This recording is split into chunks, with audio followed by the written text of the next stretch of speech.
उसके बाद जो कुश्ती उठी है वो 2008 में जो सुशील पहलवान जी का मेडल आया है, उसके बाद कुश्ती का दौर एक अच्छा टाइम पीरियड हुआ है, और मतलब गोल्डन टाइम आ गया, वो गोल्डन टाइम आ गया। और अच्छा, दंगल की छुट्टी में आपके जो समकक्ष जो अच्छे जो पहलवान दंगल के होते थे वो कौन कौन से पहलवान है कि जो जिसके साथ आपकी कुश्तियाँ हुई है और आपको ये भी लगता था कि भाई पता नहीं यो मेरे को हरा लेगा कि मैं इनको हरा लूंगा, ऐसे पहलवान कौन कौन रहे आपके टाइम में? हमारे से सीनियर पहलवानों में थे सुरेंद्र नाड़ पहलवान भिवानी से हैं, और सोनू पहलवान जी मांडूठी से हैं, और जगदीश कालीरमन थे, मास्टर चंद के लड़के, हाँ वो थे। ये हमारे से सीनियर में जब लड़ा करते। लेकिन दंगल में जो पहले नंबर की छुट्टी होती थी जी, तो उसमें या तो नवीन मोर या जोगिंदर, हाँ जोगिंदर के दोनों के हाथ मिला करते, जोगिंदर के साथ मतलब पब्लिक पसंद करा करते। तो आप तो लाहौर भी गए हो, वो एक बताओ कि कैसे जाया हुआ और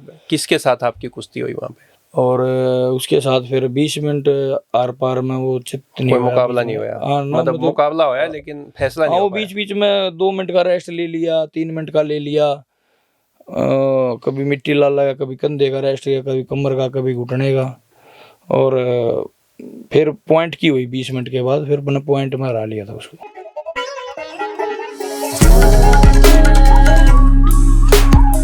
नमस्कार, मेरा नाम है OP Vashishtha. The Haryana talks के पॉडकास्ट सीरीज में आज हमारे साथ है भारत केसरी, हिंद केसरी और इंटरनेशनल पहलवान नवीन मोर। नवीन मोर सोनीपत के लड़सोली गांव से बिलोंग रखते हैं और पूरा ही परिवार स्पोर्ट्स से जुड़ा है। कोई कबड्डी से है, कोई कुश्ती से है, कोई टेनिस से है, तो कोई शतरंज भी खेलते हैं। तो आज हम नवीन मोर जी से बात करेंगे कुश्ती जगत को लेकर कि आज कुश्ती कहाँ पर है और इनके टाइम में कुश्ती कहाँ पे है और किन को देखते हुए ये कुश्ती के अखाड़े में उतरे। नवीन पहलवान जी, आपका बहुत बहुत स्वागत है। थैंक यू जी, थैंक यू।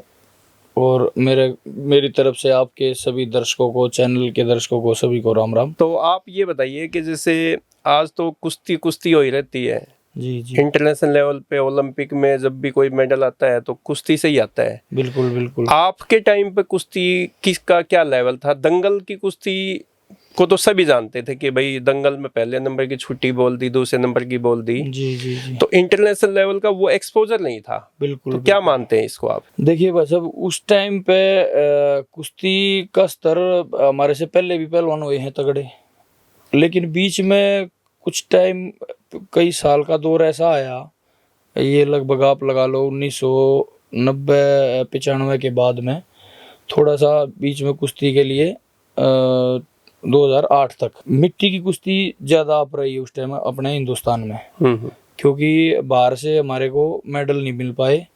उससे पहले जैसे सतपाल पहलवान जी और वो थे, उनके मेडल वगैरह, सतपाल पहलवान जी को तो महाबली सतपाल पहलवान जी, तो उनके एशियन गेम में और उनमें मेडल आए थे। लेकिन बीच का जो ये दौर आ गया था ना, इसमें सूखा पड़ गया था हमारा कुश्ती में बाहर इंटरनेशनल मेडल के लिए। कोई एक इक्का दुक्का कोई आ गया तो आ गया, कोई ब्रोंज आ गया, कोई मतलब इस तरह।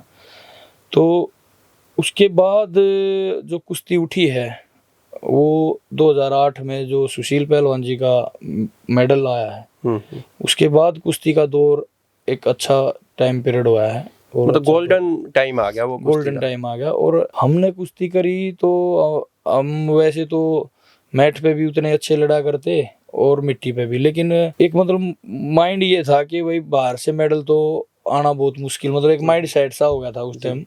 लेकिन मिट्टी की तरफ हम ज्यादा झुकाव रखा करते दंगल की कुश्ती में, तो उसमें घना मजा आया करता खेलती आना। अच्छा, दंगल की छुट्टी में आपके जो समकक्ष जो अच्छे जो पहलवान दंगल के होते थे वो कौन कौन से पहलवान है कि जो जिसके साथ आपकी कुश्तियाँ हुई है और आपको ये भी लगता था कि भाई पता नहीं यो मेरे को हरा लेगा कि मैं इनको हरा लूंगा, ऐसे पहलवान कौन कौन रहे आपके टाइम में? हमारे टाइम में भाई साहब, जब हम मतलब थोड़े से लाइट में आने लग गए थे 2003-04 के आसपास, तो हमारे से सीनियर पहलवानों में थे सुरेंद्र नाड़ पहलवान भिवानी से हैं, और सोनू पहलवान जी मांडूठी से हैं, और जगदीश कालीरमन थे, मास्टर चंद के लड़के, हाँ वो थे। ये हमारे से सीनियर में जब लड़ा करते। राजीव तोमर, हाँ राजीव तोमर वो हमारे अखाड़े के थे पहलवान। हाँ तो उस टाइम फिर मेरे जो साथ के पहलवान थे उसमें जोगिंदर ओचंदी वाले पहलवान थे, कैप्टन चांदरूप के शिष्य। चांदरूप के अखाड़े में। हाँ वो भी और एक देश पहलवान था पंजाब वाले, कमलजीत पहलवान है, रोहित पटेल लड्डू जो एमपी के थे वो भी मिट्टी में अच्छे लड़ा करते, और गुरुदेव था पंजाब का पहलवान। यहाँ पे अपना हरियाणा में तो वही तेज पहलवान जोगिंदर ओचंदिया, नरेंद्र खुड्डन वाला था एक पहलवान, उसके साथ भी हुई। लेकिन दंगल में जो पहले नंबर की छुट्टी होती थी जी, तो उसमें या तो नवीन मोर या जोगिंदर, हाँ जोगिंदर के इन दोनों के हाथ मिला करते। जोगिंदर के साथ मतलब पब्लिक पसंद करा करती, पब्लिक कहीं भी हम दंगल में जाया करते तो पब्लिक ये आवाज, पब्लिक से मतलब वोटिंग आया करती है कि भाई कुश्ती कराओ नवीन मोर की और जोगिंदर ओचंदी की।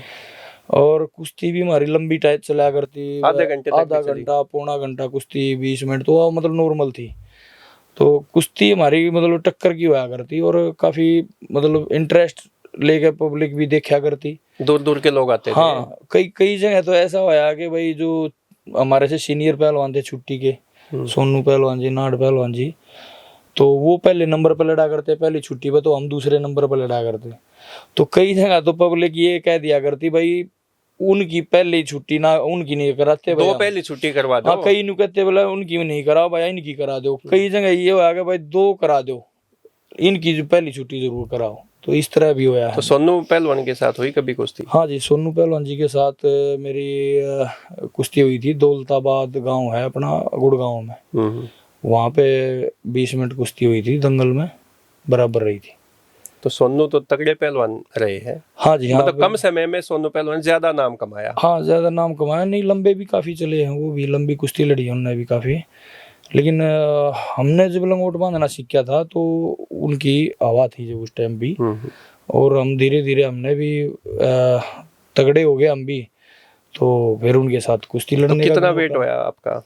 मेरा वेट जब सही पहलवानी पीक पे थी जब भी मेरा 114, 15, 13 नूर आया करता वजन। 100 से ऊपर है? हाँ 100 से ऊपर आया करता। लेकिन पहले मैं 96 किलो में लड़ा करता, वजन 104-5 किलो पे घटा के 96 किलो ले आया करता।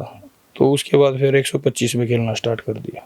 तो जैसे दंगल के जो हैवी वेट पहलवान अपने इंडिया में रहे हैं वो इंटरनेशनल लेवल पर गद्दे पे थोड़ा सा उतनी परफॉर्मेंस नहीं कर पाए, यू क्या कारण रहा है पहलवान जी? देखो भाई साहब, एक तो जो मिट्टी की कुश्ती में हम ज्यादा घुसे रहे हैं ना, और वो हमारी मजबूरी भी हो जाए, क्योंकि जो डाइट का खर्चा है, पैसे, क्योंकि पहलवानी अब महंगा गेम हो चुका है डाइट की तरफ से ना, तो वो जो खर्च है, हर एक बच्चा तो ओलंपिक में मेडल नहीं लेता।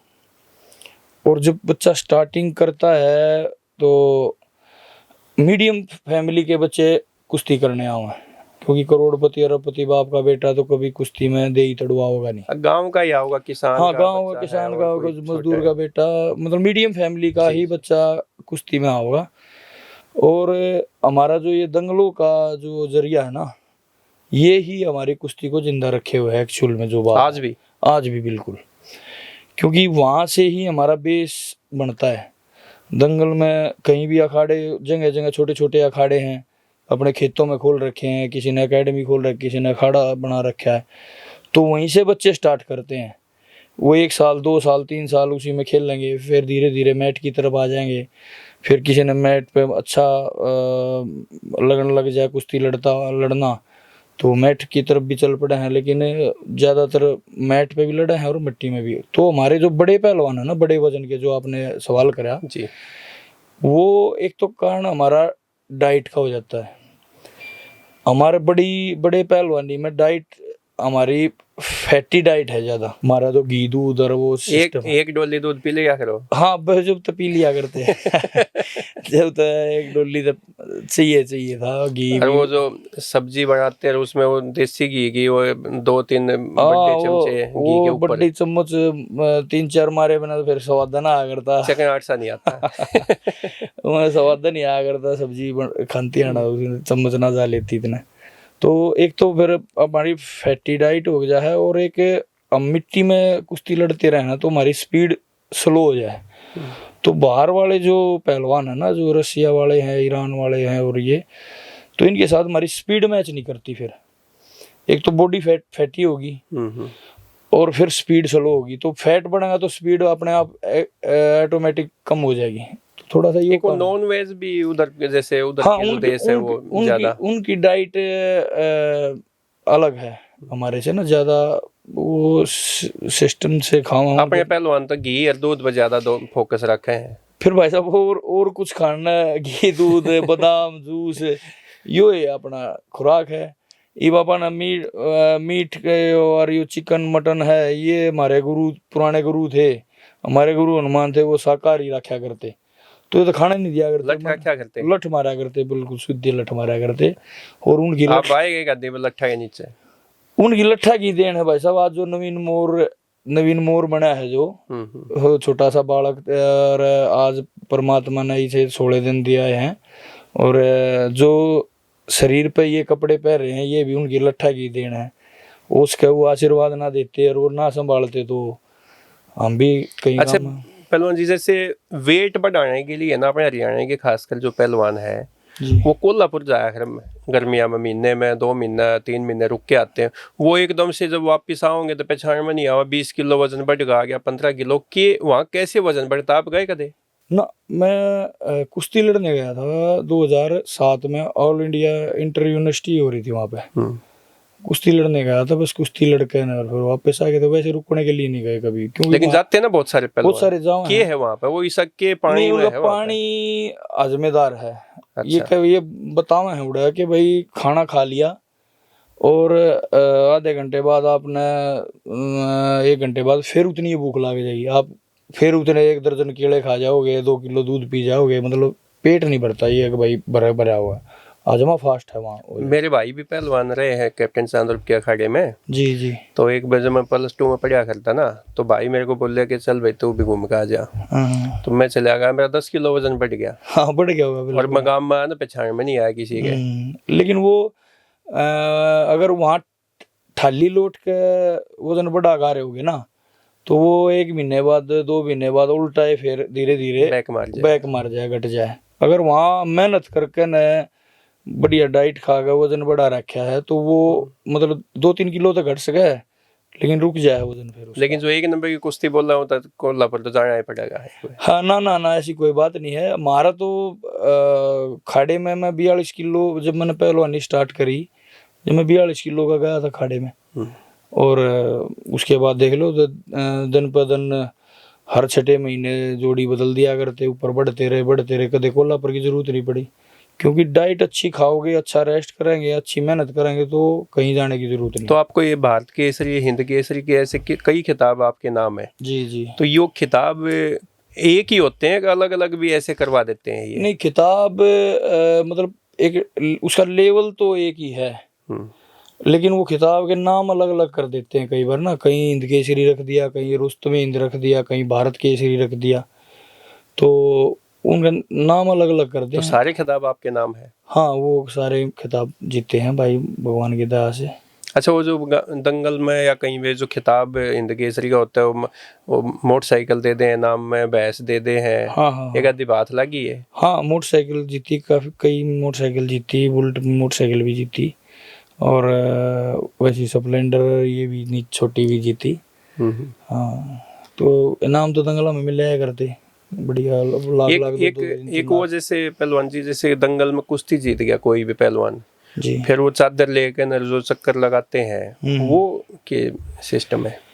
वो भाई साहब वो एक आशीर्वाद के तौर पे पब्लिक का जो भावना होती है ना, भाई कुश्ती देखी है और पसंद आ गया, तो आप ताली बजाओ है। ताली कब बजाओ है? जब अंदर से मतलब खुशी होती है, खुशी हो है, जब आदमी कूद का पड़ागा, किलकी मारागा, ताली बजाओगा, तो वो पब्लिक ने कुश्ती अच्छी लगी है, तो वो फिर पहलवान कुश्ती जीत के और पब्लिक में चारों तरफ गेड़ी लाया करे। तो जो भावना हो ना पब्लिक की, वो 10 रुपये ले रहा है। तो हमारे साथ भी 2-4 बार ऐसा हुआ है कि भाई कोई बुढ़ा 10 रुपये भी ले रहा है, तो वो 10 रुपये भी काट के बोला, बेटे थे तो बाढ़े गए 10 रुपये, पर बोला कुश्ती इतनी एंडी दिखा दी, बोले ये 10 ले जा, मैं तो क्या लटक के ऊँच ले जाऊंगा कितने। मतलब ये प्रोत्साहन है। हाँ मतलब वो जो पैसा होता है ना भाई साहब, वो किसी ने 5 रुपए भी दिया, 10 रुपए भी दिया है। हमारे गुरु पुराने उस्ताद ऐसे बताए थे, हमारे गुरु जी भी, कि वो उस पैसे से आप एक गिलास जूस भी पियोगे ना तो वो डबल काम करेगा बॉडी में, क्योंकि उसके साथ पब्लिक की भावना जुड़ी है, आशीर्वाद जुड़ा है। तो वो हमारे लिए मतलब बूस्टर का काम करा करता। तो आपका जैसे कौन ऐसा पहलवान है आपकी कि उस पहलवान को देख के आपने कुश्ती शुरू की, और भाई उससे बढ़िया पहलवान तो कोई होया ही नहीं आज तक? नहीं भाई साहब देखो, हमारी स्पोर्ट्स फैमिली है घर में, तो बड़े चाचा थे वो चांद राम जी, वो कबड्डी खेल रहे थे। तो हमारा खेत में मतलब एक किला जमीन हमेशा हमने जब संभाला जब से और अब तक खेलों के लिए मतलब खाली रही है गांव में। तो वहाँ वो कबड्डी खेल रहे थे, हम भी छोटे छोटे थे, अपना मैशा की धार दूर कड़वा के सामने अपना सामने उड़े चले जाते, खेत में बैठ जाते डोले पे, तो उन्हें देखे जाते खेलते। मतलब एक मारा भी न्यूजी करा था भाई हम भी प्लेयर बने कबड्डी। तो छोटे छोटे 5-7-10 वाले हुए चाचा ताऊ आगे, तो जब चाचा प्रैक्टिस करके बैठ जाते तो फिर हमने लगा दिया करते, भाई तू रेड मार, यो कैच मारा नू। तो उस टाइम मतलब मजा आया करता गाना। कबड्डी भी खेले आप? हाँ मतलब खेल लेनी वो स्टार्टिंग में मतलब छोटे छोटे बच्चा नू गुत्थम गुत्था करा दिया और वो नू करा दिया करते। तो एक न्यू शौक सा था भाई कुछ न कुछ मतलब करना, खेलना, भाई कबड्डी भी खेल लेंगे, खेला। तो फिर 1997 में मेरे सगा बड़ा भाई और मेरे चाचा का लड़का वो अखाड़े में छोड़ दिए, दिल्ली गुरु हनुमान जी के अखाड़े में। तो उनमें फिर मेरी आ गई छुट्टी। हाँ मेरा एक हादसा हो गया था, मैं पाँचवीं क्लास में था शायद, हाँ 5वीं क्लास में था। तो बुखार हो रहा था, तो गांव में जब ये जो डॉक्टर नहीं हुआ उसे कहते जोड़ा साहब फलाना साहब, तो बड़े वाली सिस्टर वो लेकर चली गई मैंने, और वो इंजेक्शन लगा दिया डॉक्टर ने। वो पुल्ले में लगाया तो वो पता नहीं किस नस में लग गया क्या हो, तो पैर लटक गया मेरा। तो उन डॉक्टर ने कहा भाई बेड पे उठ, बैठ के ना, तो चप्पल पैर लगा, तो चप्पल की तरफ मतलब पैर करा, तो एक पैर में तो पैर ली मैंने और दूसरे में चप्पल पैर ही नहीं गई, मतलब ये ऐसे मतलब नर्व, हाँ बिल्कुल डेड हो गया था पैर। तो फिर काफ़ी दवाई खाई और एक्सरसाइज बताई। तो फिर डॉक्टर ने कई डॉक्टर के पास दिखाया, तो डॉक्टर ने कहा भाई इसकी जितनी भी एक्सरसाइज कराओगे उतनी इसमें पावर आती चली जाएगी। तो बस 1-1.5 साल बाद वो भाई यार छोड़ दिए वहाँ खड़े में। तो फिर चाचा बोले भाई जो एक्सरसाइज करानी है तो ये छुट्टियाँ हों गर्मी आएगी 1.5 महीने की, तो 1.5 महीने ने उड़े खाड़े में छोड़ दो। तो 1.5 महीना में उड़े खाड़े में 1.5 महीना रहने गया था। बोले उन भैया के बादाम बुदाम रगड़ देगा अपना, उनके पतीले उतीले धो देगा, रोटी सब्जी बना देगा। तो बस चले गए। बस 1.5-2 महीने में मेरा वहाँ पाली बात से कोल्हापुर वाला काम हो गया उड़े। वेट बढ़ गया वेट बढ़ता चला गया, जान सी आ गई। और घर तक ये था, स्कूल में चले गए। स्कूल में आते भाई बाबू मैस रखा करता, खेत में अपना मैसा के पाछे भेज दिए पाली, भाई दादा के लिया मैसा ने दवा लिया, और खेत में तो घर लिया तेरा दार दूर कटवाते अंडा फरियर। तो वो मतलब ना तो रेस्ट होने पाओ था दिन में। वहाँ 1.5 महीना क्या काम था, सुबह शाम मीठा मीठा पसीना लगना, क्योंकि मेरे ऊपर प्रेशर तो था नहीं, क्योंकि मैं पहलवानी करने नहीं जा रहा था। तो मीठा मीठा अपना दौड़ भाग सी कर ली और अपना बढ़िया खाना, और सब दिन फिर सोना, और फिर सन फिर खाना फिर सोना। तो वजन बढ़ता चला गया, बादाम रगड़ने पीने, तो वजन बढ़ गया। तो फिर वो चाचा जब छुट्टी खत्म हुई बोला भाई चल, तो मैं बोला मैं नहीं जाता भाई मैंने तो पहलवानी करनी है। मजा आ गया वहाँ? हाँ मजा, मैं पहलवानी करनी चाचा। वहाँ बोले अरे मेहनत भी करनी पड़ेगी, यो काम ना जो तू खाओ उधर सो था, बोले अरे मेहनत मैं कितनी मेहनत करवाऊँ, मैं करूँगा। तो बस उड़े थे, फिर पहलवानी स्टार्ट होगी मेरी। फिर चाचा ने फिर वो एडमिशन भी वहाँ से फिर दिल्ली करवा दिया। बस फिर वहाँ से एक गुरुजी के पास रहा करता, वो अखाड़ा छोड़ के चला गया। वो हमारे से मतलब तगड़ा था वो बच्चा, जब उसका बाबू दूसरे अखाड़े में ले गया। तो एक दंगल में जा रहे थे, तो वो मेरे से बोला बोला लड़ा है। मैं बोला नहीं भाई, मैंने मेरा था तगड़ा है वो, लेकिन मेरे में 2-3 महीने में 4 महीने महंगा हो गया था फिर से ही। तो एक बड़ा पहलवान था हमारा चांद, सीआरपीएफ में है डिप्टी कमांडेंट, तो वो बोला लड़ लेना क्या दिक्कत है। तो उसने लड़ा दिया, और वो मन वो बस वो दांत कुछ जब तक सीखे ना थे, ओले सोले मार के थपेड़े गिर के न तला, और वो अपना चित कर लिया मैंने। तो गुरुजी था आगे बताई, गुरुजी जगजीश ने, वो आपका चेला था गद्दार जो खड़ा छोड़ के चला गया। गद्दार है। हाँ गद्दार क्या करते, बोले बोले यो गद्दार था, बोले वो मार लिया जी। तो वो चित कर लिया। तो गुरुजी ने बुलाया, बोले हाँ भाई सच्ची में चित कर लिया। मैं हाँ जी। बोला झूठ तो नहीं बोल रहा। मैं ना जी चित कर लिया। बस बोला इधर आ मेरे पास। तो गुरुजी डंडा डोगा रखा करते, तो न्यू डर था भाई कते मार ना दे, तो मैं डरता रहता। माना गुरुजी अड़े बता दो को, बोला इधर आ मेरे पास। तो गुरुजी ने बोला बैठ यहाँ बैठ। बोला भाई बड़ा पहलवान बनेगा तू तो, बोला तेरे को तो न्यू सिर पास फेर, बोला तू तो बोला बड़ी बड़ी कुश्तियाँ लड़ाऊंगा तेरे को तो 2 लाख रुपए की। बस वो दिन था, और उसके बाद पीछे मुड़ के दिया। फिर तो गाड़ी चढ़ती है चली गई। 2 लाख तक पहुंच गए। हाँ 2 की भी 5 लाख की भी कुश्ती लड़ी हो, तो फिर तो पीछे नहीं मुड़ के देखा। अच्छा, पहला इंटरनेशनल पदक आपको कब मिला? पहला मेरा इंटरनेशनल टूर्नामेंट था 2003 में, सब जूनियर एशिया चैंपियनशिप की थी चाइना। तो वो मेरा पहला टूर था, और वहाँ भी मैं एशिया चैंपियन बन के आया था, गोल्ड मेडल जीत के आया था। फाइनल में मैंने ईरान वाले पहलवान को हराया था। तो कनाडा में भी एक क्या कनाडा केसरी? हाँ कनाडा केसरी का था, वहाँ जा रहे थे तो खिताब रख दे, जैसे अपना हिंद केसरी का रख दे, भारत केसरी का, तो वहाँ मैंने कनाडा केसरी का भी खिताब दिया, 2006 में जीता था। वो अब तो वैसे कई देशों में गए, लेकिन वो कहते हैं कि भाई जो लाहौर नहीं गया वो उन्हें कहीं नहीं कुछ नहीं देखा, जो इन्हें लाहौर नहीं देखा। तो आप तो लाहौर भी गए हो, वो एक बताओ कि कैसे जाया हुआ और किसके साथ आपकी कुश्ती हुई वहाँ पे? लाहौर में भाई साहब 2008 अगस्त की बात है, शायद अगस्त जुलाई अगस्त की बात है। तो अपनी फेडरेशन की तरफ से ही मतलब टीम भेज रखी थी वहाँ, तो वहाँ अलग अलग सीरीज करा रखी थी अलग अलग देशों में, मतलब अलग अलग उसमें डिस्ट्रिक्ट में। तो उनका कई उनमें राज्य में उनके टूर्नामेंट हो लिए थे। इलाहाबाद में एक और था, कौन सा था, उनमें तो हमारे वाले तो लूज कर गए जो पहलवान जा रहे थे बड़े वजन वाले। तो इस्लामाबाद में भी हुआ था। इस्लामाबाद में भी, हाँ हाँ हाँ, कई उनमें होया था उनका स्टेटा में। तो लास्ट उनका लाहौर का था।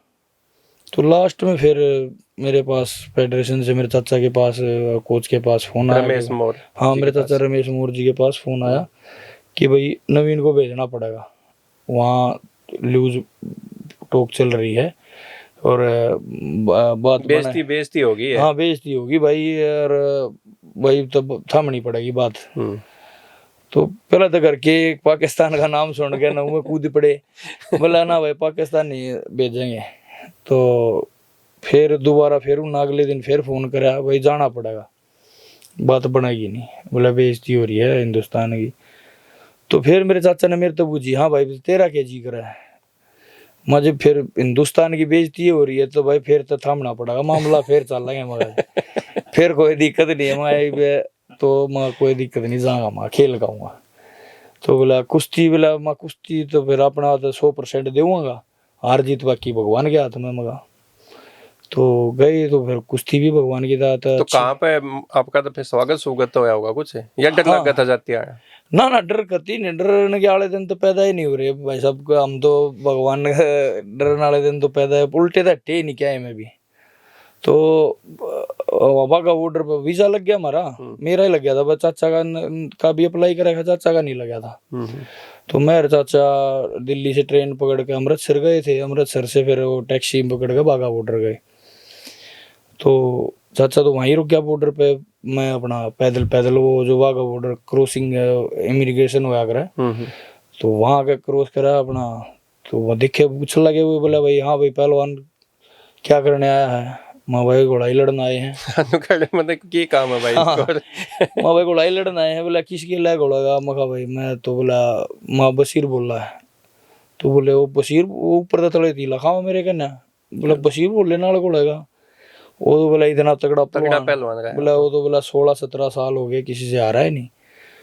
मैं भाई ना आ रहा हो कोई बात मन ने जात लेने दो एक बार तुम उड़े देखा उड़े फैसला हुआ हारण जीती गया था तो खेल काट दो तो फिर चले गए उधर। फिर उधर से अपना उनकी जो कमेटी थी या जो भी एसोसिएशन थी उनकी, वो उधर से रिसीव करने आ रहे थे ढोल डाल लेके माला वाला, और वहाँ से लेके चले गए। तो फिर मीडिया भी काफ़ी थी। तो लाहौर स्टेडियम था, मेरा ध्यान नहीं है वो, पता नहीं क्रिकेट स्टेडियम है हॉकी स्टेडियम, वो बहुत पुरानी बात होगी। तो उसमें कुश्ती थी और हम होटल, पता नहीं क्या नाम था होटल का, उसमें होटल में हमारी टीम रुकी थी, होटल में रुक गए। तो रात को कुश्ती हुई थी हमारी 11 साढ़े 11 बजे के आसपास, रात को कुश्ती हुई थी। और वो कुश्ती फिर हमने भी भाई चढ़ाई कर दी, फिर जय बजरंगबली बोल के और वो क्या बोल रहे थे उधर? वो तो वो अपना उनका नारा है अल्लाह अकबर, पता नहीं वो नारा तकदी के क्या, वो उनका ऊटिंग सी, मतलब लय सी में करा थे वो ऊटिंग ना, अलग तरह की थी उनकी। और पब्लिक बहुत ज्यादा थी वहाँ, 100 रुपए की टिकट थी उस टाइम 2008 में। आपकी जो कुश्ती हुई उसके लिए? हाँ, जो हमारा टूर्नामेंट था तो वहाँ 100 रुपए की टिकट थी पर हेड। उसके बावजूद भी मतलब स्टेडियम में खचाखच, मतलब कहीं पैर रखने की जगह नहीं। और रात जब 11 साढ़े 11 का टाइम हो रहा है उस टाइम भी मतलब पब्लिक टस से मस नहीं हो रही। तो हमने ये देखा कि भाई वाकई में ही मतलब पाकिस्तान में कुश्ती का तो वो तो होता है मनसा बांध गए और फिर वो बड़े हाँ उछल कूद करते आते हैं हाँ ऐसे। वो करा वो। तो फिर उन पूरे अपना मारा मनोबल तोड़ने के लिए तो उन्होंने पूरा ड्रामा कर रचा है, वो वोटिंग भी करी है। फिर वो जब बुलाए भाई फलाना पहलवान आ जाए तो बशीर बोला आया अपना पूरी टीम, उसके साथ 8 10 20 पहलवान, और वो था बांधे करने तहमद शेर, फिर लंबा कुर्ता और ढोल बाजते आवा अगर वो अपने नाचते कूदते उस तरिया, मतलब एक वो मेंटली प्रेशर बनाने का। हाँ तो लेकिन आप की डरने वाले थे, फिर अपन भी फिर हम भी नुए नाचते नाचते कूदते हाथ मिलाया आ जा भाई। फिर तो आपके लिए भी 10-12 पहलवान थे? हाँ हमारे साथ भी थे, हमारी टीम थी, छोटे हल्के वजन के बालक भी थे, भारी के भी थे।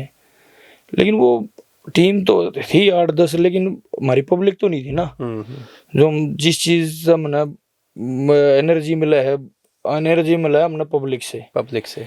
तो पब्लिक वाह हमारा बूस्टर डोज था वो तो नहीं था ना हमारे पास, हमारा तो हौसला था बस, वो था कर दे चढ़ाई भाई जो कुछ होगा देखिए। बस वो हिंदुस्तान का बस वो, हाँ भाई वो था भाई, सब बोला भाई बेइज्जती हो रही है, बात अपने देश की कोई बात नाक का सवाल है तो फिर भाई हिंदुस्तान की बात आए भाई साहब, फिर अपन कड़ा छोड़ना था मामला। तो कुश्ती हुई? हाँ कुश्ती हुई, फिर 20 मिनट चितपट की थी और बाद में पॉइंट आ गई थी। तो बीच बीच में रेस्ट लेता रहा। वो अच्छा पहलवान था लेकिन हमारे तो थोड़ा सा एज में थोड़ा ज़्यादा था, लेकिन नामवर पहलवान था। और उसके साथ फिर 20 मिनट आर पार में वो चित नहीं हुआ, मुकाबला नहीं हुआ। हाँ मतलब मुकाबला हुआ लेकिन फैसला नहीं हाँ, हो वो पाया। बीच बीच में 2 मिनट का रेस्ट ले लिया, 3 मिनट का ले लिया, कभी मिट्टी ला लगा, कभी कंधे का रेस्ट किया, कभी कमर का, कभी घुटने का। और फिर पॉइंट की हुई 20 मिनट के बाद, फिर मैंने पॉइंट में हरा लिया था उसको। वो देखते हैं हम आपके सोशल मीडिया पर कुश्ती? हाँ वो यूट्यूब पे है मेरी, वो बशीर बोला वर्सेस नवीन मोर पाकिस्तान उभरते आ जाए यूट्यूब पे ना। तो वो भी मतलब उस टाइम तो भाई साहब हमारे पास ना तो फ़ोन थे, क्योंकि नौकरी लागे पास फ़ोन दवाया करके ना, वो भी खटके वाला खटके वाला वो नोकिया का दवाया था 2008 में। सब इंस्पेक्टर लग गया था मैं जब खटके वाला फ़ोन मिल गया था। तो उस टाइम तो ना तो वीडियो बनाया करती ना फ़ोन थे हमारे दौर। तो जो ये यूट्यूब पे भी कुश्ती डल रही है ना मेरी, वो वहाँ की, वो भी कोई पाकिस्तान वाले ने ही किसी ने डाल रखी है, वह कैसे की डली थी वह। तो मेरे पे तो किसी ने लिंक भेजा था, बोले आपकी कुश्ती है पहलवान जी। तो जब आपकी जीत हुई तो फिर वो वहाँ के जो पाकिस्तान की जो पब्लिक है जी, उन्होंने आपका कैसे सम्मान किया? हाँ जब कुश्ती होने से पहले तो सारी पब्लिक उसकी तरफ थी, लेकिन कुश्ती जब खत्म हुई, जब पब्लिक बट गई धीरे धीरे, क्योंकि पहलवान से वो बात जड़ने वाले भी बतेरे हुए, खिलाफत करने वाले भी हुए, तो उनने तो मजा आ जाए भाई, वो सही हो गया तो बोला कटकी रांध ठीक हो गया। हाँ ठीक हुआ बोला। तो वो फिर बट गई थी पब्लिक। मेरी तरफ भी बहुत आगे थे लोग, तालियां भी बजी हैं, वो शायद वीडियो में भी विजुअल आव है उसका, पब्लिक का ताली बजाते का। तो पब्लिक ने बड़ा प्यार दिया। फिर उस टाइम में मीडिया भी बहुत थी, मीडिया ने इंटरव्यू वगैरह लिए। फिर अगले दिन उर्दू के अखबार भरे पड़े थे मैन पृष्ठ पे, जैसे अपना क्रिकेट ते अखबार भरे पड़े रहे ना, मैन पृष्ठ पे वो फोटो आवे। तो वहाँ उसमें देखा मैंने, तो अपना कुश्ती का ही मतलब पूरे मतलब पाकिस्तान में कुश्ती का क्रेज है। क्रेज पूरा, हाँ पूरा, मतलब अखबार उर्दू के हमारा 2-3 तरह के फोटो, और पूरी ही मतलब पूरा पेज, ये नहीं कि भाई कहीं कोने ही में लगा दिए, वो नहीं था। वैसे पाकिस्तान के जो लोग हैं, अपने इंडिया के जो स्पोर्ट्स पर्सन है जितने जी भी, जी उनसे बड़ा प्यार तो करते हैं। जैसे अभी पीछे ओलंपिक में जी। जब नीरज चोपड़ा ने पहले तो गोल्ड जीता हम्म। और अब की बार सिल्वर जीता। अब की बार पाकिस्तान के जो जेवलिंग थ्रोअर हाँ है, हाँ, एवियन सिल्वर। हाँ, उन्होंने अब की बार गोल्ड जीता। तो वो उनकी माँ बाप, इधर से नीरज के माँ बाप बड़ा एक दूसरे की इज्जत कर रहे हैं, और इनकी अच्छी दोस्ती भी है दोनों की। हाँ हाँ, वो दोस्ती है उनकी, बातचीत तो नहीं। हमारा जो स्पोर्ट्स है ना, उसमें ये चीज़ नहीं है। वैसे स्पोर्ट्स में लोग प्यार भी करें हैं, वहाँ के लोग भी करें अपने, वो उनकी टीम आ जाए कोई तो हमारे वाले भी इज्जत करें। लेकिन ये कुछ लोग वो हैं जो माहौल ख़राब कर दे हैं ना, तो उनकी वजह से फिर सारा अच्छा, सिस्टम। खिलाड़ी है जो वो जाति पाति का, उसको पता होता है कि भाई ये कास्टिज्म का फेवर या वैसा कुछ करते हैं क्या, नहीं नहीं, वैसा भेदभाव कोई ना ऐसा? ना ना ना, बिल्कुल नहीं। हमारे तो खिलाड़ी की, हमारे गुरु का करते भाई 37वीं जात हुआ, 36 जात ये बरादरी बना रखी हैं। तो हमारी खिलाड़ी की जो है वो 37वीं जात हुआ आगरा, तो उसमें सब आगे। हम इकट्ठे 15-15 साल 20-20 साल पहलवानी कर गए, मतलब किसी का पता ही नहीं चला यार था भाई, यो ब्राह्मण है, यो तेली है, यो फलाना है, यो जाट सर, यो नू है। एक थाली में खाना, एक बड़े प्यार तरह आ करते खाड़े, मतलब एक इतना भाईचारा बन जाए है कि कई बार सगे भाई आते ही भी नहीं, मतलब इतना आदमी खड़ा पाता। तो इतने साल अपना पहलवानी करके इकट्ठे रह जाए, एक थाली में खाना, एक दूसरे के दुख सुख में, कोई हारी बीमारी है गेला खड़ा होना, किसी की फैमिली में कोई प्रॉब्लम है तो उड़े भी इकट्ठे जाना, भाई चलो भाई फलाने का यह दिक्कत आ रही है। कहीं जैसे खून वून की जरूरत पड़गी किसी की फैमिली न पड़गी, और तो सारे भाई, मतलब किसी तो कहने की जरूरत नहीं पड़ा करती, सब चले जा नहीं, रहे थे। वो तो तो वहां आपने जाती। आपने एक आपके परिवार ने एग्जाम्पल भी सेट किया है जाति को तोड़ के। जैसे जी जी सोशल मीडिया पर भी पीछे हमने देखा तो नीरज चोपड़ा और आपकी जो सिस्टर है, जी कजन जी जी जी हिमानी मौर्य है, जो जी जी जी। उन्होंने शादी की, तो कुछ सोशल मीडिया पर आया कि भाई वो तो ये जाट है, वो मरोड़ जाति नहीं से नहीं भाई है। साहब, ऐसा है कोई, जब मैंने बता दिया ना पहले, खिलाड़ी की 37वीं जात हुआ, तो ये जब इस लेवल पे जब पहुंच जाते हैं ना, तो सब चीज़ें पीछे रह जाए। तो हमने उस चीज़ की तरफ देखना ही नहीं ना गए। इंसानियत अच्छी होनी चाहिए, इंसान अच्छा होना चाहिए। तो इंसानियत और परिवार वो बढ़िया हो, व्यवहार हो, तो वो सब चीज़ें अच्छी हो जाए। तो ओलंपिक में जाने का मौका नहीं मिला? नहीं भाई साहब, वो मलाल आज तक है मन में। और इसी हमारे गांव में भाई कुश्ती की एकेडमी, कबड्डी एकेडमी करी है कि भाई वहाँ तक हम नहीं पहुँच पाए, तो हमारा कोई छोटा भाई बंद, हमारे बच्चे कोई ना कोई ओलंपिक तक पहुँचे और मेडल जीत गए, वो हमारी ये मतलब घना वो क्या कर महंगा सपना देख रखा हमने, और लंबे टाइम इंतजार करना पड़ेगा इसका। और जीवन का जो मतलब अब तक तो जो खेला में जिया है, जो जिया है आगे भी, मतलब खेल से जुड़ कर यो खून में बस गया हमारा, मतलब ये तो इसके लिए तो भाई ओलंपिक में तो अब बच्चे हमारे छोटी छोटी प्यो तैयार कर ला रहे हैं, तो ओलंपिक के लिए हमने 10-12 साल 15 साल और अपना वेट करना पड़ेगा अपने मेरे अखाड़े से। जैसे कबड्डी और कुश्ती का तो आपका परिवार से सीधा सीधा संबंध है। जी तो हिमानी तो टेनिस खेलती हैं, जो बहुत ही महंगा भी गेम है, जी और जी काफ़ी अपने नॉर्थ इंडिया में तो वो गेम है ही नहीं। जी जी। तो वो हिमानी जो है वो कैसे टेनिस खेलने लगी? और हमारा कम से कम 8 इंटरनेशनल खिलाड़ी हैं हमारे परिवार में ना जी। तो टेनिस ये लिटिल एंजल स्कूल में पढ़ती थी मानी ना, तो वहाँ से इनको टूर्नामेंट के लिए मतलब बच्चा ने नहीं किसी में नाम लिखवा दिया। स्पोर्ट्स में जो अभी उनको पसंद होता है। हाँ हाँ, किसी ने दौड़ में लिखवा दिया, किसी ने कुछ लिखवा दिया, तो ये एक टूर्नामेंट था उसमें लिखवा दिया भाई लॉन टेनिस, भाई कैसे खेल रहे हैं, भाई न्यू खेल रहा है रैकेट पकड़ कर भाई न्यू मारना मोड़ना। तो वो उसने फिर बेबे ने पसंद आ गया, भाई मैंने तो ये गेम खेलना है, तो वो गेम खेलना है। तो फिर उनके लिए गांव में मतलब जो 2004-5-6 में कोर्ट भी बनवा दिया था फिर टेनिस का। हाँ 6-7 में हमारा कोर्ट गांव में खुद का लॉन टेनिस का ग्राउंड बनवा दिया था चाचा ने, और 2 कोर्ट थे। तो वहीं पे उसने फिर चाचा का लड़का है अपना भाई है हिमांशु, उसने भी टेनिस खेली। तो फिर इसने मेडल जीतने शुरू कर दिए, लॉन टेनिस में खेलना अच्छा शुरू कर दिया। तो रोज अखबार में फोटो आता, रो रहा था भाई, स्कूल का नाम साथ आता। तो फिर स्कूल में भी जो डायरेक्टर थे उनने भी धीरे धीरे वहाँ कोर्ट बना दिए, मतलब अपना उसमें लॉन टेनिस के, और उनने भी अपना खेल की तरफ ध्यान देना शुरू कर दिया। तो फिर ये वहाँ स्कूल में भी खेलने लग गए धीरे धीरे। वहाँ अब इतना क्रेज हो रहा है लॉन टेनिस का, पहले कोई भी नहीं जाना करता भाई लॉन टेनिस की भी गेम है, हमने नहीं बेरा था, आपने तो याद था ही नहीं, हमने भी नहीं पता था एक्चुअल में।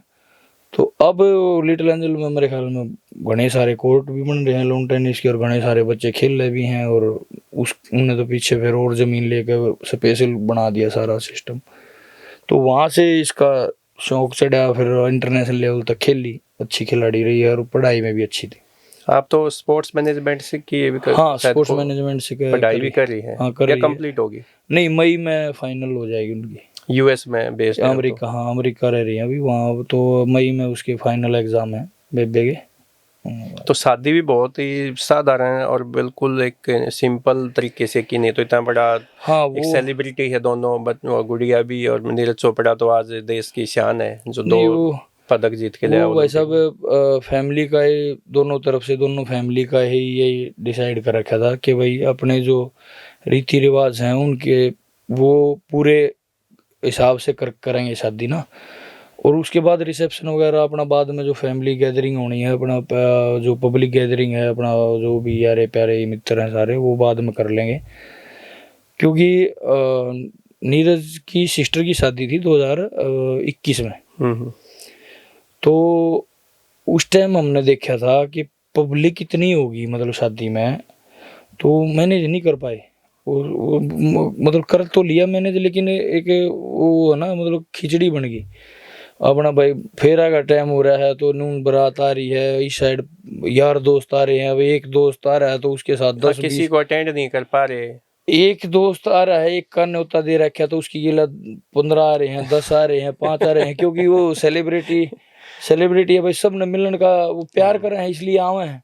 नीरज तो वैसे भी बहुत नेचर का भी बहुत हाँ, अच्छा नेचर बहुत बढ़िया है, पर्सन तो है ही अच्छा। हाँ तो वैसे इंसान भी बहुत अच्छा है। हाँ बढ़िया बिल्कुल ठीक, एक नंबर का बालक है सारा। तो ओलंपिक में जो आपके परिवार का जो सपना पूरा नहीं हुआ, वो रिश्तेदारी में तो पूरा हो गया। हाँ ना, वो तो हो गया। बाकी अपने भी जो एक वो है कि भाई हाँ 2008 में ओलंपिक क्वालिफाई में स्विट्जरलैंड जा रहे थे हम, तो वहाँ क्वालिफाई होना था मेरा। उस टाइम फिर गट्टे में चोट लग गई थी, नहीं तो उस टाइम पूल भी अच्छा पड़ रहा था, और ओलंपिक क्वालिफाई का मतलब ये था, कोचा का भी ये था भाई क्वालिफाई नवीन का पक्का होगा, तो भगवान ने मंजूर नहीं था उस टाइम, बस रहेगी कसर। तो फिर आपको हरियाणा गवर्नमेंट ने भीम अवार्ड भी दिया? हाँ 2007 में जो हरियाणा गवर्नमेंट का बेस्ट अवार्ड है भीम अवार्ड, वो 2007 में मिला था। तो इस अवार्ड से क्या क्या फैसिलिटी मिलती है एक पहलवान को या किसी भी स्पोर्ट्स पर्सन को? उस टाइम, अब का तो मुझे पता नहीं क्या क्या मिला है, लेकिन उस टाइम तो एक तो रोडवेज का पास मिल रहा था, आजीवन रोडवेज फ्री घूमो। हाँ रोडवेज फ्री, और तो कोई फैसिलिटी नहीं थी। बाकी 1 लाख रुपए थे शायद, यही था।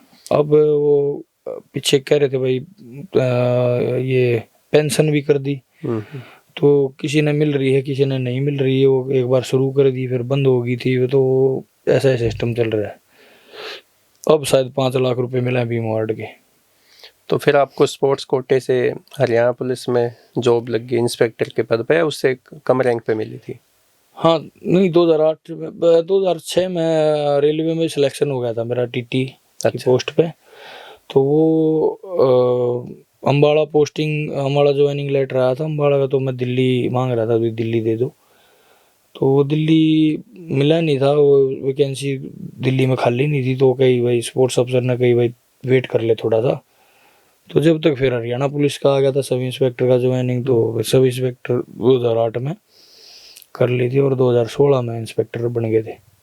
अब आगे नेक्स्ट डीएसपी की प्रमोशन आ रही है। तो पहलवान जी, जैसे आज के जो युवा है जी, वो जैसे स्पोर्ट्स में, कुश्ती में, कबड्डी में, कोई भी ऐसा गेम है, चोट बहुत लग जाती है और उसका जो करियर है ना उस पर बड़ा ब्रेक लग जाता है। तो कैसे आज के टाइम इन चीज़ों से बचे, और भाई किन चीज़ों का, बातों का ध्यान रखना चाहिए एक स्पोर्ट्स पर्सन को? देखो भाई साहब, स्पोर्ट्स इंजरी तो ना, स्पोर्ट्स का हमारा गुरुजी कहा करते कि गहना है। चोट तो खिलाड़ी का, पहलवान का गहना है। और मैं ये मानूं कि भाई वो गहना मेरे तो भगवान ने गहना परा दिया। मेरे चोट बहुत ज़्यादा लगी मेरे कैरियर में। 2 तो बड़े ऑपरेशन हुए, कंधे का ऑपरेशन हुआ और घुटने का लिगामेंट टूट गया था, उसका ऑपरेशन हुआ। और छोटी छोटी इंजरी जो 2-2, 3-3 महीने के रेस्ट करवा गई, वो बहुत सारी हुई। तो जिसकी मतलब जिसका विल पावर अच्छी है ना, जिसमें ये हौसला कि भाई मैंने तो करना ही करना है ये, तो दुनिया की कोई ताकत नहीं उसने रोक देगा। वो मेरा मानना है कि भाई वो जरूरी नहीं है कि ओलंपिक में मेडल लाओ, सब थोड़ी लाओ है ओलंपिक मेडल। वो कुछ ना कुछ करेगा, मतलब वो कहीं ना कहीं स्टैंड करेगा। तो चोट लगेंगी, हौसला नहीं आना चाहिए। और एक रूटीन नहीं, एक खिलाड़ी कहाँ मार खाता है कि उसको इंजरी होगी। मान लो प्लास्टर बन गया, कोई फ्रैक्चर हो गया 15 दिन का, 20 दिन का, 2 महीने का, या कोई ऑपरेशन हो गया जिसमें 6-6 महीने बेड रेस्ट, साल भर हो जाए। तो उस टाइम क्या करें खरे खिलाड़ी, क्या कर रहे हैं, अपना जो एकेडमी है या अखाड़ा है या कोई हॉस्टल, मतलब जहाँ वो प्रैक्टिस कर रहा है, उसको छोड़ के और अपने घर चले जाएं। तो घर जाते क्या हो है कि घर में कितना भी बड़ी फैमिली हो, कि किसी भी का भी कोई हिसाब हो, तो वो जो एक खिलाड़ी को, एक पहलवान को जो डाइट चाहिए होती है ना, वो मैनेज नहीं हो पाती। प्लस रूटीन चेंज हो जाता है, लेट सोने लग जाता है खिलाड़ी घर आके, और लेट उठने लग जाए, तो वहीं से मतलब वो बैक मारना स्टार्ट कर दे, ये मेरा मानना है। तो कहीं भी इंजरी हो जाए तो अपने जो हमारे कर्म स्थली है, जहाँ हम कर्म भूमि हमारी, हम अपना जीवन बनाने जा रहे हैं, वहीं रह के घुटने में, पैर में चोट लग गई तो अपर बॉडी की मेहनत करो, हाथा की, पेट की, गर्दन की, मतलब पसीना बहाओ, और टाइम पे डाइट खाओ, टाइम पे सो, सुबह उसी टाइम उठो, चाहे आपका बेड रेस्ट है या कुछ भी है। तो वो बच्चा मतलब कुछ भी जल्दी सर्वाइव कर, हाँ वापसी कर जाएगा। बिल्कुल वापसी, बिल्कुल मैंने करी है, खुद करी है। तो 2-2 साल का भी रेस्ट हुआ है, उसके बाद भी फिर ठीक हो गया। वहीं कुश्ती लड़े हैं, वहीं केसरी का खिताब भी जीता है, तो वहीं स्टैंड करा है। तो दिल्ली में जब अखाड़े में रहते हैं पहलवान, उस टाइम पे तो वो कहते थे ब्लू लाइन मेरिन बसों में पहलवान का स्टाफ चलता था, कोई हिम्मत नहीं थी कोई टिकट मांग ले? नहीं, हिम्मत नहीं भाई साहब, वो पहलवाना ने कोई बदमाशी नहीं करी, लेकिन एक मतलब पहलवाना का क्या था, इज्जत करा करते लोग, मतलब नहीं मानना करते भाई वो न्यू भी कह दे भाई कौन ही मार देगा जब टिकट मांग ली तो। ना वो भाई न्यू मानना रहे, ठीक है यार पहलवान है, टिकट भाई चल कोई ना, बैठ जाओ भाई, कि जाना दंगल में जा भाई। क्योंकि पहलवान जब दंगल में जाएगा, जब बस में बैठेगा या किधर घर आ जाता हो, तो वो 1-2 पाओगा, न तो बाकी जैसे टोल का टोल 5-7-10 इकट्ठे जहाँ हैं, तो वो किधर कुश्ती लड़ाने जाएंगे। तो सारे गाँव में कनेक्टर पाया करते ड्राइवर, तो वो शर्म करा करती, इज्जत करा करते, भाई पहलवान है कोई बात नहीं, बैठा लो यार बोले कुश्ती लड़ाना। अच्छा, जब वो एक खाड़े के पहलवान वो टेम्पू भर के ने कि तो दंगल में जाया करते, तो रास्ते में जिस भी पहलवान का घर होता ना वो वहाँ रुक जाया करते। हमारे भी साथ ऐसा ही हुआ कि 20-20, 25-25, 30-30 पहलवान आ जाते। ज्यादा भी तो हो जाए हमारे दो जो एक बाल्टी दूध तुम्हारे होया करता, कई भैंस थी, तो दूध जब यूं हो जाता ना कि वो आओगे पहलवान वहां से दंगल में से, तो पड़ोस से भी दूध मांग मांग के ले आया करते, फिर सबको पहलवानों को दूध पिलाते। हाँ बिल्कुल, ये तो बल्कि जैसे किसी का रास्ते में घर पड़ा लेट होते नु वेरा लगा भाई दूर जा रहे हैं दंगल में यार, वार हो जाएगी खाड़े में जाते जाते, तो वह फलाने का काम पड़ा कर रहा है, अरे भाई घरा फोन कर दे रोटी खाऊंगा बस सारे। तो दादी चाची ताई मार अड़ोसी पड़ोसी सब भला लाग तो सब जाते। लाग जा रहे थे रोटी, भाई पहलवान आएंगे तो एक मान सम्मान दिया करते, अपना बालक माना करते अपने और अच्छा लगा करता जब भी। आज ये भाईचारा कित चला गया। पैसा अब तो पता नहीं अब कहाँ चला गया, अब सिस्टम दूसरा हो गया। पहले खाड़े में रहा करते तो फोन फान तो ये थे नहीं, सिस्टम नहीं था, ना फोन थे ना टीवी थे, मतलब सन्यासी जीवन था।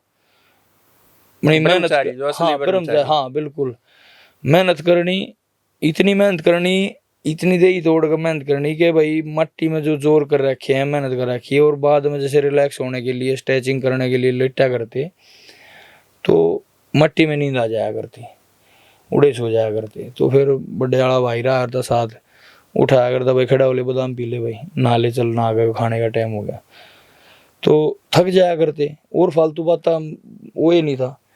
शाम ने बस जैसे खाना वाना खा गए एक दूसरे पर नकल मारा करते, हंसा करते, यो मनोरंजन था, कोई बुरा भी नहीं वो मानता था। बुरा भी नहीं माना करता, और वो ही मतलब भाईचारे ने मजबूत करा करता चीजें ना, वो एक दूसरे तो भाई यो जड़ा है इस तो और बत्ती कहनी है, यो ब्राह्मण है इसके पीछे और लगना है इसके, तो ये और कनेक्ट हो यार। ई किसी पे आप मजाक करके देख लो, जूत बाज जाएगा 1 मिनट में।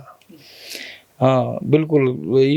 ये तो पहलवान होया चाहे कोई भी स्पोर्ट्स पर्सन होया, वो रील बना के ना उस पर सोशल मीडिया पे, हाँ वो नहीं, जो बच्चे अपना टारगेट बना कर खेल रहे हैं ना, मतलब पहलवानी कर रहे हैं, वो रील राल नहीं उसमें नहीं जा रहे। ये तो जो जिन्हें अचीव कर लिया, जो नौकरी लाग गए भाई उन्हें बनाने लग गए, बाकी जो असलियत में पहलवानी कर रहे हैं, जिनने अपना स्ट्रगल जारी है ना जिनका, वो रील राल कोई नहीं बना। अच्छा पहलवान जी, जैसे आपके समय तक जो आप ने कुश्ती की, तब तक तो ऐसा था कि हरियाणा में कई पहलवान ऐसे थे कि जो दंगल की 1 नंबर की कुश्ती जाकर बोल दिया करते। एक जैसे कहते कि भाई 1 नंबर की कुश्ती बोलनी तो 3, 4, 5 पहलवान दंगल में निकल जाया करते। आज हरियाणा में कोई ऐसा पहलवान नजर नहीं आता कि जो दंगल में जाकर 1 नंबर की कुश्ती बोल दे। नहीं, कुश्ती तो 1 नंबर की बोलनियां हैं, लेकिन वो नहीं है कि भाई एकला खड़ा है और उसकी टक्कर का पहलवान नहीं आ रहा है तो वो एकला ही घूम रहा दंगल में। आखिर में कमेटी उससे ये कहा रही भाई पहलवान दे ही दिखा दे, लंगोट बांध के जांगिया पैर के, तो वो दे ही दिखाना थी, वो दंगल में गेड़ा ला रहा था। जब उस कमेटी पैसे दे दिया करती, खड़े खड़े इनाम दिया करती, मतलब तो क्या भाई खड़ा खड़ा ले गया इनाम? खड़ा खड़ा इनाम ले गया। और आज का दौर वो बस वो समय वो है भाई साहब, आज दौर जो चल रहा है वो दूसरा है। उस टाइम हमारे से पहले और पहलवान रहे हैं, उनका भी दौर रहा है, वो और कुछ तो वे हमारे से और तगड़े थे। अब जो आ रहा है वो अपने हिसाब से वो दौर में बच्चे लड़ रहे हैं, उनका दौर है वो कर रहे हैं। आज है वैसे कोई अपने पहले नंबर की छुट्टी बोले हैं कोई 1-2 पहलवान जो अच्छे पहलवान है दंगल के? नहीं, दंगल में असल में तो हमने कुछ उसमें अपना ड्यूटी से टाइम में कम मिल रहा है दंगल में जाने का, लेकिन सुना है अब। और दंगल आ गई आजकल तो ये उस पर यूट्यूब पे भी आने लग गए, दंगल लाइव चल रहे हैं, तो उसमें भी देखे हैं। तो पहली छुट्टी वाला बुलावा है तो 20-30 पहलवान भाजगन खाड़े में आवा है भाई, ये भी छुट्टी का, यो भी छुट्टी का, यो भी छुट्टी का। और वो छुट्टी वाला फिर वो 51 पे 11,000 पे भी लड़ लांग रहा है, छुट्टी पे भी खड़ा है, तो वो समझ में ना आता। लेकिन दौर है, कभी उतार कभी चढ़ाव, कभी चेंज होता रहे तो चलता रहे, ये आज के दौर की कुश्ती है। अच्छा पहलवान जी, ये बताओ कि ओलंपिक में अगला जो ओलंपिक होगा उसमें हरियाणा के कौन कौन से पहलवान के पदक आने की उम्मीद है? आपको लगते हैं कि ये देश के लिए पदक लेके आएंगे? देखो आगे अभी लगातार 5 ओलंपिक हो गए कुश्ती जो हिंदुस्तान को मेडल दे रही है, और आगे भी उम्मीद है। हम तो एक नहीं, हम तो ये सोचे हैं भाई 3-4 कम से कम पदक हिंदुस्तान को कुश्ती में मिले। और आगे उम्मीद काफ़ी बच्चे हैं नए जिन पे उम्मीद है। अब ये कोशिश कर रहा है, अमन नया अमन लड़का कदम भी आया था पेरिस में। हाँ हाँ, तो वो पेरिस में आया था। वो अभी पूरी जी जान से लगा हुआ है, वो गोल्ड के लिए खेलने के लिए। वही गोल्ड आना है मेरा, ले आऊँगा गोल्ड। तो अमन तो 100% है वो, अगर जो भगवान ना चाहे चोट वोट ना लगी तो मेडल उसका पक्का है, गोल्ड भी लिया होगा। और कई लड़के हैं छोटे वजन में भी हैं, लड़कियां भी हैं काफ़ी जो तैयारी कर रही हैं अभी तो, क्योंकि 2 साल से कुश्ती के कैंप वैम्प नहीं लगे थे ना, तो इसलिए वो बड़का का मतलब अलग सा निखार सा भी नहीं आ रहा कि भाई वो तैयार हो रहा पीछे है। जो ये जैसे विवाद सा हो गया था, हाँ जी, उसकी हाँ वजह जी। से कुश्ती को नुकसान तो है पहलवान हाँ की, क्या आप भी नुकसान, मान रहे होगे इस बात को? हाँ तो बिल्कुल नुकसान तो थोड़ा डाउन तो गई है, क्योंकि नेशनल नहीं हुए और बीच में इंडिया कैंप नहीं लगे, तो उसमें थोड़ा सा फर्क तो पड़ता ही है। लेकिन चीज़ें अब संभल रही हैं, ठीक हो रही हैं, दोबारा से पटड़ी पे आ रही है कुश्ती। अभी एशिया चैम्पियनशिप का कैंप भी अनाउंस हो गया है, वो लगेगा, तो धीरे धीरे फिर पटड़ी पे आ जाएगी। और उम्मीद है जल्दी चीज़ सुधर के ना, और फिर से मतलब एक बार फिर हिंदुस्तान का तिरंगा लहरा होगा विदेशों में। तो दोस्तों, आज हमारे साथ थे भारत केसरी, हिंद केसरी पहलवान नवीन मौर्य जी। इन्होंने कुश्ती जगत को लेकर बहुत सारी बातें की, अच्छे खट्टे मीठे सारे अनुभव हमारे साथ साझा किए। तो आपको हमारी चर्चा कैसी लगी कमेंट करके ज़रूर बताएं, और आगे हम किस और पहलवान का इंटरव्यू पॉडकास्ट कर सकते हैं वो भी हमें कमेंट करके बताएं। पहलवान जी, आपका बहुत बहुत धन्यवाद। धन्यवाद जी, धन्यवाद, और दर्शकों को राम राम।